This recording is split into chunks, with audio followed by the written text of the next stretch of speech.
Mga lalaki, pinakamaraming kaso ng HIV sa Mimaropa. Narito ang news scoop ni Mariboy Isibido.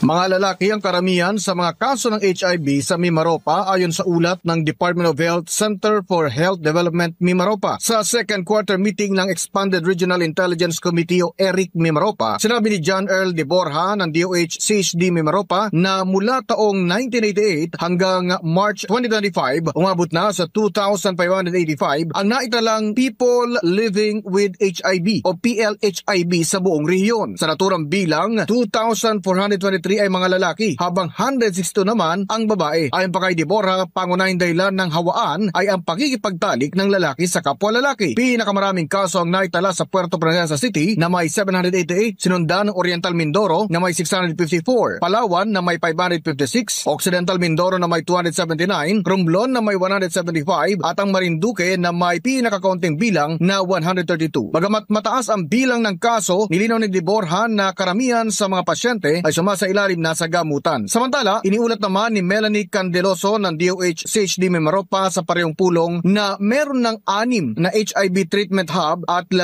social hygiene clinics sa buong rehiyon kung saan maaring makakuha ng libreng serbisyo ang mga na-diagnose na PLHIV. Dagdag pa ni Candeloso, meron na ring 5 certified RHVDA confirmatory laboratories sa Mimaropa. Ito ay matatagpuan sa Ospital ng Palawan, Romblon Provincial Hospital, Oriental Mindoro Provincial Hospital, Puerto Princesa City Health Laboratory and Social Hygiene Clinic at sa Occidental Mindoro Provincial Hospital. Mula Occidental Mindoro,